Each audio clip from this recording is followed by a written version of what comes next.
Okay, right now I'm talking through my phone. I'll have no choice but to use my phone with the standard wired mic in this case, or standard earbuds with the built-in mic. Anyways, on to the Giants. 5-1. Who knew? I never thought that was possible, but it is. Um, I've got nothing to say. I've got nothing. I'm like at a loss. I mean, granted, I foresaw that they should beat the Jaguars. I mean, it's the Jaguars. Come on. I mean, they should have taken them. They should be able to beat them at that point. I mean, Trevor Lawrence, good as he is, the Giants D should have like been able to stop him or at least keep the game close. Um, Daniel Jones did pretty decent, surprisingly enough. I mean, honestly, but I mean, yeah, we all know that it was like it's all Saquon at this point, anyways. Um,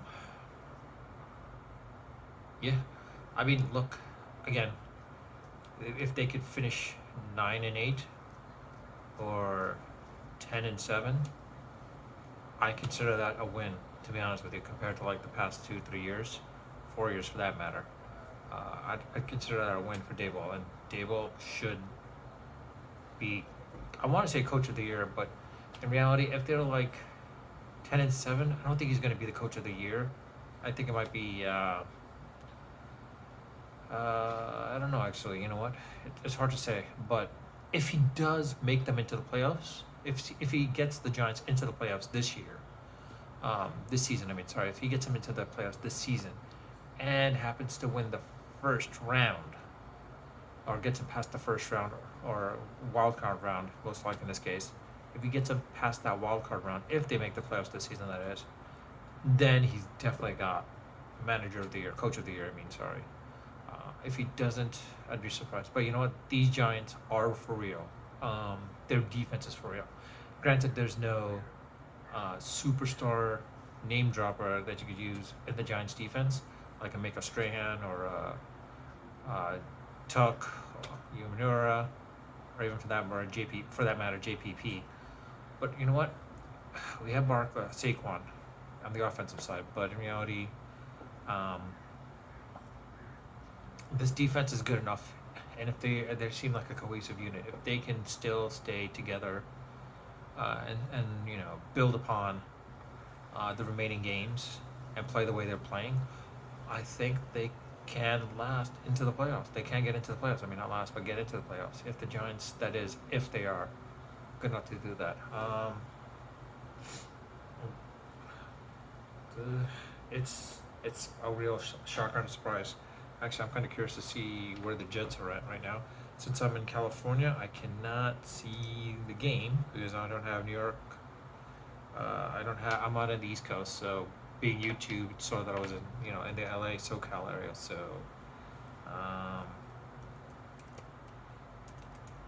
this is one of the things I wish that they could actually see whatever. But let's see, the Jets beating the Broncos. Okay, both New York teams are doing really well. All right. Honestly, if the Jets and the Giants had the same exact record, yeah, I think Robert Saleh could be, or Salah, might be the coach of the year. Yeah, if he gets the Jets, actually, hypothetically speaking, if let's say the Jets and Giants finish the same record, either 9-8 or 10-7, it's a tough one between Daboll and Saleh. But in reality, I think Saleh gets the nod as coach of the year, honestly. But again, if they both make the playoffs as well too, if they were both to make the playoffs at the same time as well, and it's a tough one to say. But you know what? I don't think the Jets can last this long. I mean, honestly, there's no way they can beat the Patriots next week. The Bills, there's no way they're beating the Bills, and then they play the Patriots after that again. The Bears, they should be able to win. Okay, so that's what 5-3, 5-5. They could be 6-5. 6-6. There's no way they're beating the Vikings. 6-7 against the Bills. 7-7 against the Lions. If they can beat the Jags, I would say they're 8-7 at that point. And then they go against the Seahawks, 8-7. That's a tough one. I want to say they're 8-8 there. And then they go against the Dolphins. If Tua's playing, they might be 8-9. But if Tua is not playing, 9-8. Quite honestly, that's where I see that happening. As far as the Giants are concerned, though, now that's a different story. I mean, like, let's look at their schedule. Sorry. They have the Seahawks next. If they can beat the Seahawks, okay, I can see them being. 7-1. Right now they're 6-1. I'm sorry. For some reason, I'm thinking of 5-1, but right now they're 6-1. If they beat the Seahawks, 7-1. Texans they should beat, which makes them 8-1. Lions 9-1. Okay, you know what? They can be 9-1 by Thanksgiving, and then they play the Cowboys on Thanksgiving Day, which I don't see them winning that. So there could be 9-2. Washington Commanders 9-2, 10-2. The Eagles 10-3. Commanders 11-3. Vikings. I don't know, maybe 10-4. Colts 11-4. And the Eagles 11-6. Okay, I think they could get 11 wins.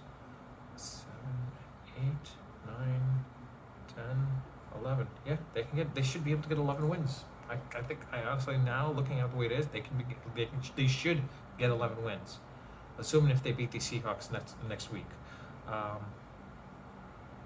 If not, 10-7. I mean, yeah, 10-7. They should be able to beat the Commanders for sure, and the Lions and Texans. If they can get one game out of the Eagles and beat the Cowboys one more time, then they should be able to do that. Okay. Well, this is me signing off, unedited, unfiltered, unbiased, and unrehearsed.